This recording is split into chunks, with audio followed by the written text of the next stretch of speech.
గ్రామంలో ఇది మంచి ప్రభుత్వం అనేటువంటి కార్యక్రమాన్ని నిర్వహించుకుంటున్నాం. ఈ కార్యక్రమానికి ముఖ్య అతిథులుగా విచ్చేసినటువంటి మన ప్రీతమ శాసనసభ్యులు శ్రీమతి వేమిరెడ్డి ప్రశాంత్ రెడ్డి గారిని వేదిక మీదకి రావాల్సిన సాదరంగా ఆహ్వానిస్తున్నాం. మండల పరిషత్తు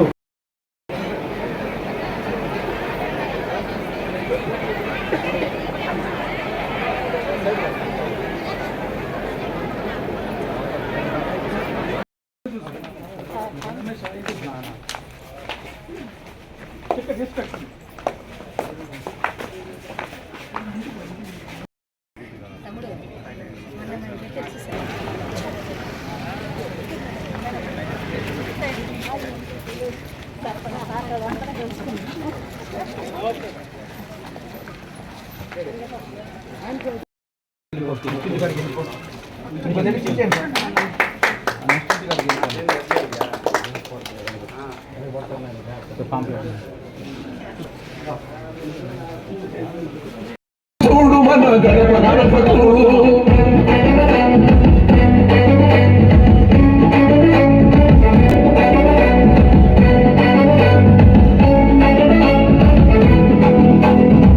కనిగిరి స్వాతంత్రమునే కాక స్వచ్ఛమైన భారతదేశం మరియు అభివృద్ధిని కూడా ఆకాంక్షించారు.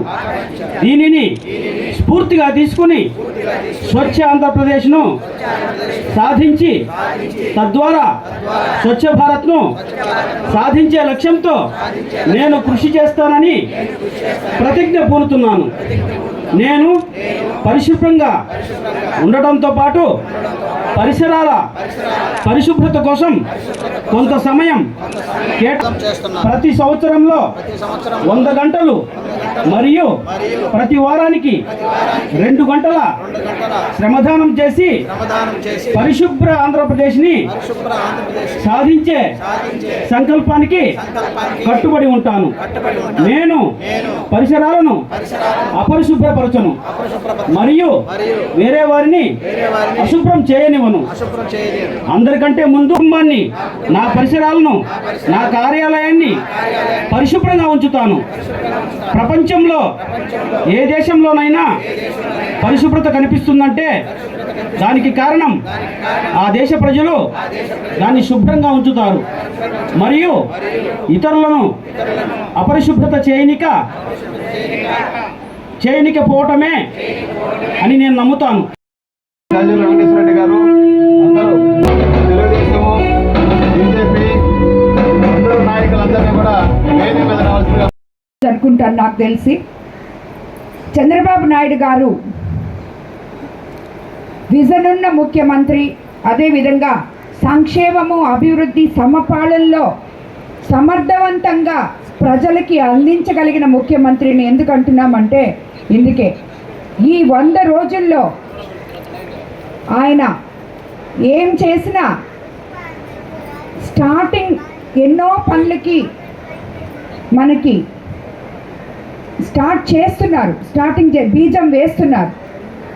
దానిని కూడా ఎందువల్ల మనము కంప్లీట్గా చేసుకోలేకపోతున్నామో అది పోయి మీరందరూ నాయకులు ఎమ్మెల్యేలుగా గెలిచి ఇంట్లో కూర్చోవడం కాదు, ప్రజల పార్టీకి ప్రజలను వదిలేయడం కాదు, ఎందుకు మనం లేట్ చేసుకుంటున్నామో, ఎందుకు తొందరగా చేస్తున్నామో, ఈ 100 రోజుల్లో మనం ఏం చేశామో ఇవన్నీ వివరించడానికి ప్రతి ఎమ్మెల్యేని ఇక్కడ ప్రతి మండలంలో ప్రతిరోజు మమ్మల్ని తిరిగి మీ బాగోగులు చూసి మేము చేసింది ఈ 100 రోజుల్లో ఏదైతే చేశామో, అధికారంలోకి రాగానే చంద్రబాబు నాయుడు గారు మెగా డిఎస్సి మీద సంతకం చేశారు మనకి చెప్పినట్టే. అదేవిధంగా మొదటి నెలలో అవ్వాతాతలకి 7,000 పెన్షన్ ఇచ్చారు, దివ్యాంగులకి 3,000 నుంచి 6,000 చేశారు.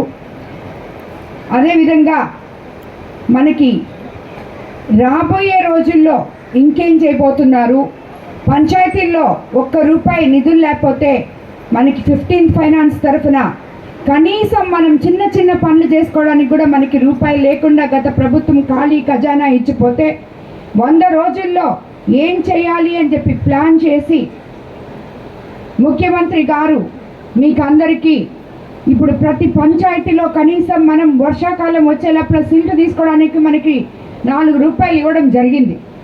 సో ఇవన్నీ కూడా మమ్మల్ని వెళ్ళి అన్ని పనులు మీరందరూ ఎదురు చూస్తున్నారు. మేనిఫెస్టోలో మేము చెప్పిన ఇళ్ళు ఎక్కడా, రోడ్లు ఎక్కడా, డ్రైనేజ్లు ఎక్కడా, మేడం చెప్పారు ఉచితంగా గ్యాస్ సిలిండర్లు ఇస్తామని, అవి ఎక్కడా ఇంకా రాలేదు, 3 నెలలు అయిపోయింది. మరి సంవత్సరానికి 3 ఇస్తానన్నారు కదా, ఆల్రెడీ 3 నెలలు అయిపోయింది, ఇంకెప్పుడు ఇస్తారు అని చెప్పి. సో ఇవి చెప్పడానికి మీరు ఎదురు చూస్తుంటారని ఆయనకి తెలుసు కాబట్టి ప్రజల మనోభావాలు కలుక్కొని మీరు వెళ్ళి వాళ్ళకి వివరించి రాండి అని చెప్పి మాకు ఇది మంచి ప్రభుత్వం అని చెప్పి మీ చేత చెప్పించమని మమ్మల్ని మీలోకి పంపించారు. కాబట్టి ఈరోజు నేను ఇక్కడికి మీ దగ్గరకు వచ్చింది అది మీకు వివరించడానికే వచ్చాను. రేపు రాబోయే దీపావళి నుంచి మనకు మీకు చెప్పిన 3 సిలిండర్లు రాబోతున్నాయి. అదేవిధంగా నవంబర్ డిసెంబర్ నుంచి ఆర్టీసీ బస్సుల్లో ఉచిత ప్రయాణం కూడా ఇవ్వబోతున్నారు. బాబు గారు ఏ అయితే చెప్పారో మనకి సూపర్ 6 అని చెప్పి తప్పకుండా అవన్నీ మీ నమ్మకాన్ని ఒమ్ము చేయకుండా అవన్నీ కూడా మీ ముందుకు తీసుకొస్తారు. కాకపోతే మీ అందరికీ తెలుసు, మరి మా కోవూరు నియోజకవర్గ ప్రజలకి బాగా తెలుసు, ఎందుకంటే వాళ్ళు చాలా చైతన్యవంతులు. ఎందుకంటే పోయిన గత ప్రభుత్వం మనకి ఉన్న వనరులన్నీ దోచుకొని ఖాళీ ఖజానా ఇచ్చి వెళ్ళింది. ఇవన్నీ మనము తిరిగి పూడ్చుకోవాలంటే, ప్లాన్ చేసుకోవాలంటే మనకి కొంచెం టైం పడుతుంది. కాబట్టి మనకిచ్చిన మాటలన్నీ కూడా చంద్రబాబు నాయుడు గారు నెరవేర్చడానికి రెడీగా ఉన్నారు. ఎక్కడ చూసినా సెంటు భూమి కూడా మిగిల్చకుండా అవన్నీ కూడా ఆక్యుపై చేయడాలు జరిగాయి. గత ప్రభుత్వంలో చేసిన అన్ని అరాచకాలు ఎక్కడా జరగలేదు. ఎవరు ఏదని ప్రశ్నిస్తే మొత్తం అందరినీ కేసులు పెట్టి లోపల వేయడం జరిగాయి. ఇవన్నీ కూడా ఈ ప్రభుత్వంలో మీరు ఈ 100 రోజుల నుంచి చూస్తున్నారు. చాలామంది నాయకులు ఉన్నారు, అమ్మ వాళ్ళది చేశారు మేము ఒప్పుకోం, అమ్మ వాళ్ళది చేశారు, అప్పుడు మమ్మల్ని ఏపించారు, ఇప్పుడు మేము ఒప్పుకోం అని వస్తుంటారు నా దగ్గరికి. ఉదాహరణకి మన మల్లారెడ్డి. కానీ నేను చెప్పేది ఒకటే, ఎవరు ఏది చేసినా అప్పుడు వాళ్ళు చేశారు, అప్పుడు వాళ్ళు చేసింది తిరిగి మనం చేయాల్సిన అవసరం లేదు. మనము మన అభివృద్ధి ఈ తెలుగుదేశం ప్రభుత్వంలో ఒక పక్కన సంక్షేమము, ఒక పక్కన అభివృద్ధి రాబోయే రోజుల్లో చూపించి మన ప్రభుత్వం ఘనత ఇది అని చూపించాలి. కానీ మీరు కొట్టారు నేను కొడతాను అనడం కరెక్ట్ కాదు. మీరు గ్రావెల్ ఎత్తారు నేను ఎత్తుతాను, మీరు ఇసుకెత్తారు నేను తీసుకుంటాను, మీరు మట్టి తీసుకున్నారు నేను తీసుకుంటాను అనేది కరెక్ట్ కాదని చెప్పి నేను నాయకులకి మరీ చెప్తున్నాను. ఎవ్వరు కూడా అటువంటి పనులకి పాల్పడొద్దని. ఈ పడుగుపాడు గ్రామ పంచాయతీలో నాకు తెలిసి చాలా గ్రూపులు ఉన్నాయి.